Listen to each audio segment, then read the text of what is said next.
എൻ്റെ ഈ രണ്ടാമത്തെ അറ്റംപ്റ്റിൽ ഹോട്ടലിൽ ചെന്നതിന് ശേഷം എനിക്ക് കിട്ടിയൊരു പണി എന്തായിരുന്നു വെച്ചാൽ, ഈ സെയിം റൗണ്ട്സ് തന്നെയായിരുന്നു ഞാൻ നേരത്തെ എക്സ്പ്ലെയിൻ ചെയ്തിട്ടുണ്ടായിരുന്ന എല്ലാ റൗണ്ടും തന്നെയായിരുന്നു ഈ ഒരു ഇൻ്റർവ്യൂവിലും ഉണ്ടായിരുന്നത്. പക്ഷെ അതിൻ്റെ കൂടെ എനിക്ക് കിട്ടിയൊരു പണി എന്തായിരുന്നു വെച്ച് കഴിഞ്ഞാൽ വോമിറ്റിങ്. എനിക്ക് മൈഗ്രെയിൻ ആണ് എന്താണെന്നറിയില്ല. എനിക്ക് ഓരോ റൗണ്ട് കഴിയുമ്പോഴും ഞാൻ ചെന്ന് വോമിറ്റ് ചെയ്യുക, തിരിച്ചു വരാം, വീണ്ടും പോവുക, വോമിറ്റ് ചെയ്യുക. കംപ്ലീറ്റ്ലി ഞാൻ സിക്കായിരുന്നു. പക്ഷെ ഞാനത് ഒരാളെ അറിയിച്ചില്ല, ഞാനത് മാനേജ് ചെയ്തു. എന്താ പറയുക, അത്രയും വയ്യാങ്ങിയിട്ട് കൂടെ ഞാൻ ഭയങ്കര പ്ലസൻ്റ് ആയിട്ടായിരുന്നു അവിടെ ഇരുന്നത്. അപ്പോഴും ഞാൻ എൻ്റെ എന്താ പറയുക കോൺഫിഡൻസും ബാക്കി ഇതെല്ലാം ഫേക്ക് ചെയ്തുകൊണ്ടിരിക്കുകയായിരുന്നു. കാരണം എനിക്ക് ഇതിലും എങ്ങനെയെങ്കിലും കിട്ടണം എന്നായിരുന്നു. അങ്ങനെ ഈ പറഞ്ഞ 5-6 റൗണ്ട്സ് എല്ലാം ക്ലിയർ ചെയ്ത് HR റൗണ്ട് വരെ പോയി. അതിലും ഞാൻ കഴിഞ്ഞ ഇൻ്റർവ്യൂവിനേക്കാളും നന്നായിട്ട് ഞാൻ പെർഫോം ചെയ്തായിരുന്നു. ആൻഡ് ആ ഒരു കണ്ണൂർ വെച്ച് നടന്ന ഇൻ്റർവ്യൂവിന് ഞാൻ റിജക്റ്റായി.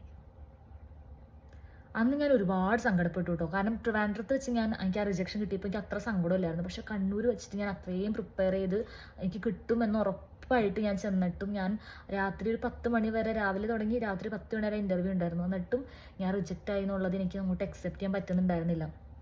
ഞാൻ കംപ്ലീറ്റ്ലി സിക്കായിരുന്നു, മെൻ്റലി ആകെ ടയേർഡായി. അങ്ങനെ തിരിച്ച് കരഞ്ഞിട്ടാണ് ഞാൻ ആ ഒരു ഇൻ്റർവ്യൂ ഇവൻറ്റ് കഴിഞ്ഞ് ഞാൻ അവിടെ നിന്ന് തിരിച്ചു പോകുന്നത്. ലിറ്ററലി ഞാൻ കരഞ്ഞ് സങ്കടപ്പെട്ടിട്ടാണ് അവിടെ നിന്ന് പോയത്.